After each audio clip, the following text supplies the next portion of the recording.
I want to give you this hypothetical scenario. This man right here is Cade Cunningham, and he is one of the best players in the NBA right now.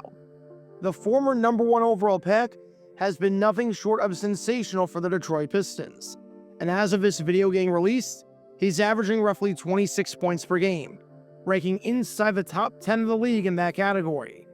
Cunningham is a big reason why the Pistons, who were one of the laughingstocks of basketball the previous year and won just 14 games, are going to make the playoffs this season, and have pulled off one of the greatest year-to-year turnarounds in NBA history, going from the worst team in the league and the butt of every joke to a team that has clinched a winning record and might be one of the top 3 teams in the Eastern Conference when all is said and done.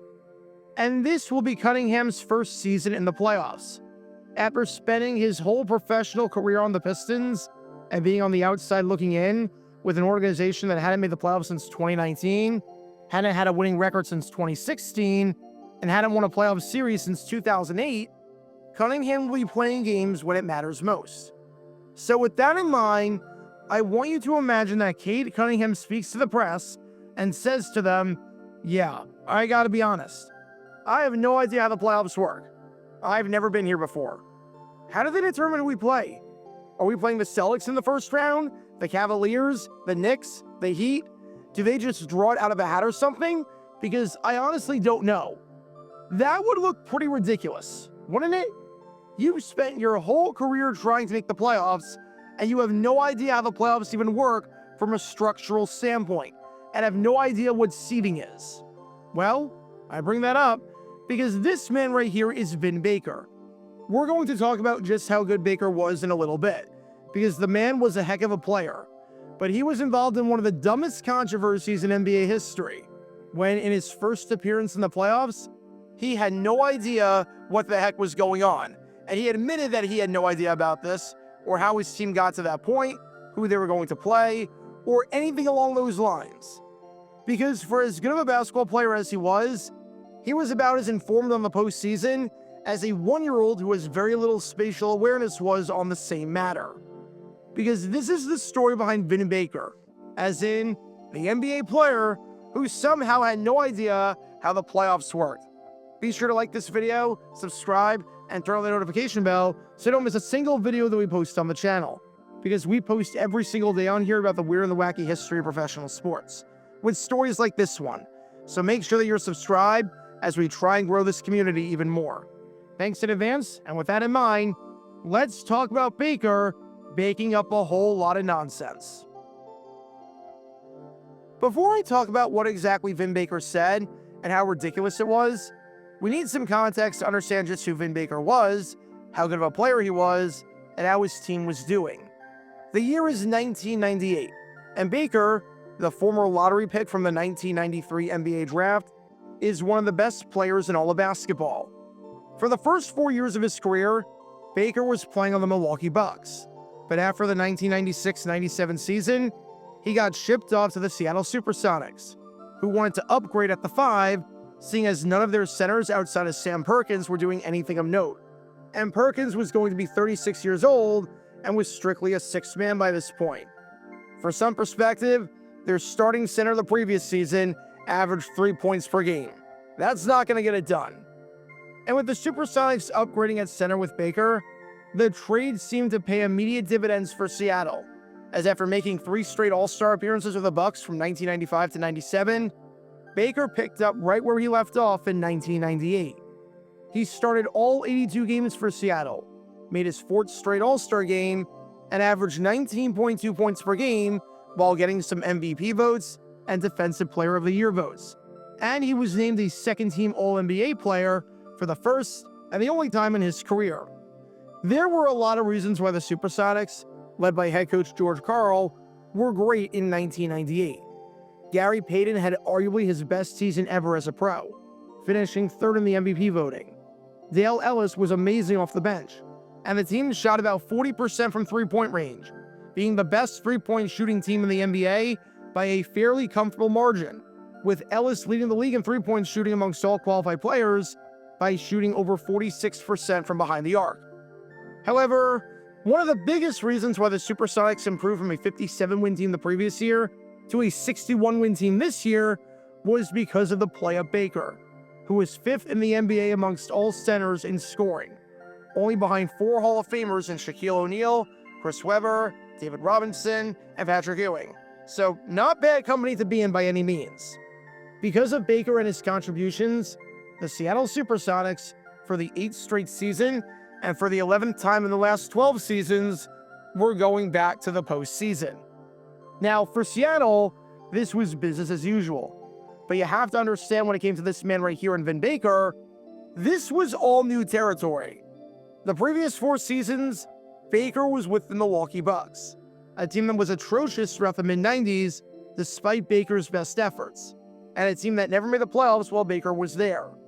In Baker's first season with the team in the 1993-94 campaign, the Bucks went 20-62, which was tied with the Detroit Pistons for the worst record in the Eastern Conference. Considering the fact that no below 500 team made the playoffs that year in the East, Milwaukee's season was dead in the water for a long time. In 1995, the Bucks missed the playoffs again, missing by a game with a 34-48 record, finishing 1 game behind the 35-47 Boston Celtics. The Bucks came nowhere close to making the playoffs in 1996, going 25-57 and being 17 games out of a spot, and the same thing happened in 1997, when the Bucks went 33-49 and missed the playoffs by 11 games. In other words, by this point, Baker had about as much playoff experience as I have experience with life as a billionaire. None whatsoever. However, with Seattle, everything was different. For the first time ever, Vin Baker, this man right here, was going to be in the playoffs.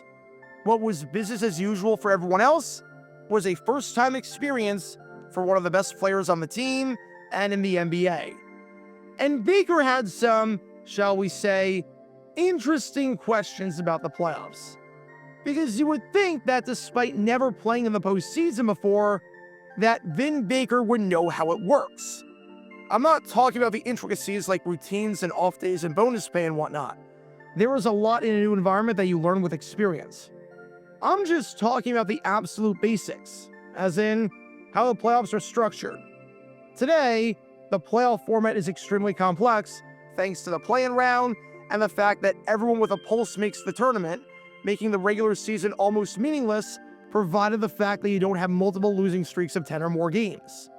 However, back in 1998, the format was maybe the easiest format in all of American sports to understand. It required no skill, no science, and no complex math to get.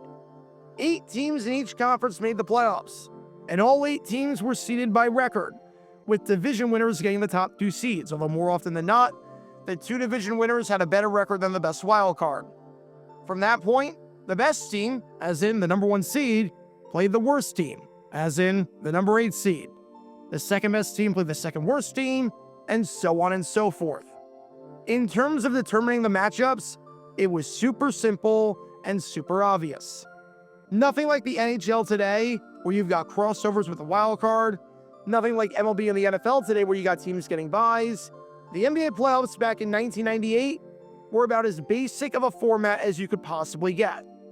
And somehow, despite all of that, this man right here, Vin Baker, had no idea whatsoever how it worked. Because on one of the plane rides back after a 107-86 win against the Dallas Mavericks, with the Supersonics having clinched a playoff spot a long time ago, Baker realized, oh crap, I actually don't know how this works. As Baker said, I thought I was going to ask Gary Payton quietly in the back of the plane how the seating goes. But whenever you have a conversation with Gary, nothing's quiet. So he bursted out what I asked him, and obviously, I was the laughingstock of the plane, not knowing how the seatings went. And I genuinely have to know, how did Baker think the seatings went?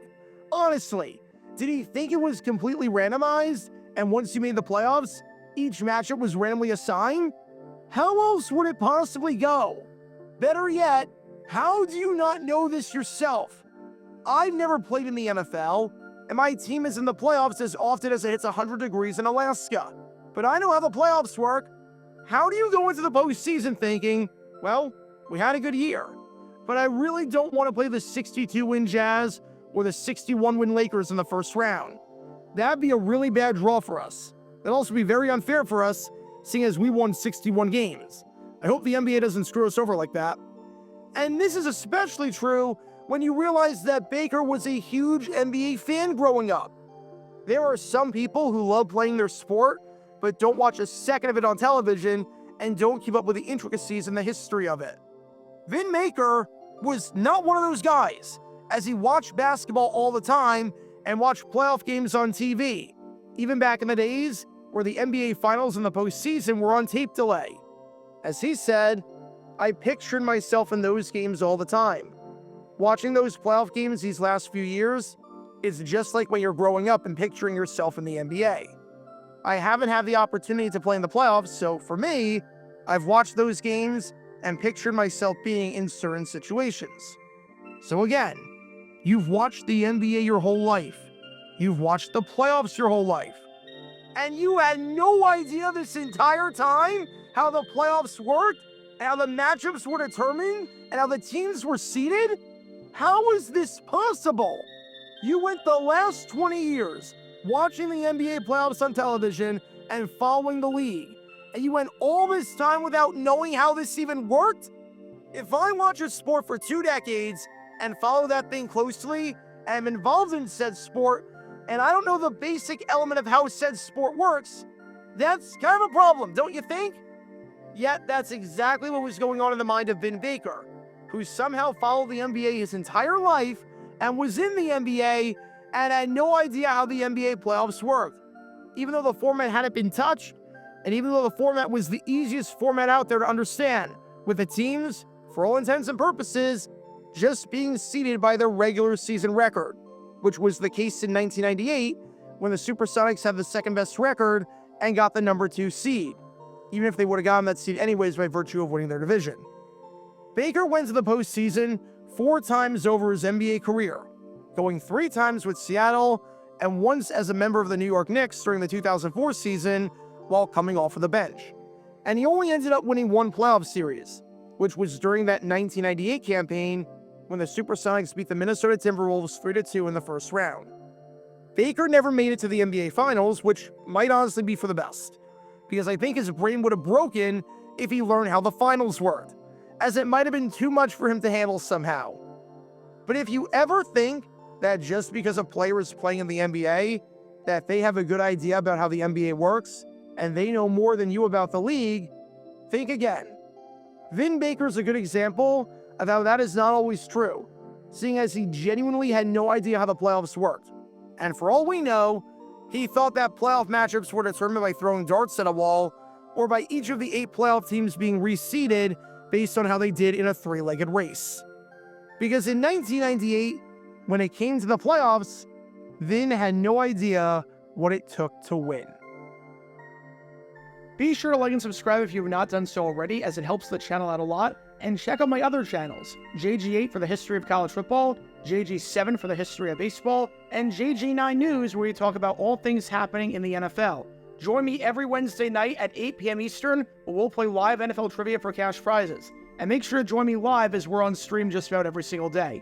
And thanks to all our Patreon members and our YouTube members for helping out the channel. See how you become a member and show your support financially in the description down below.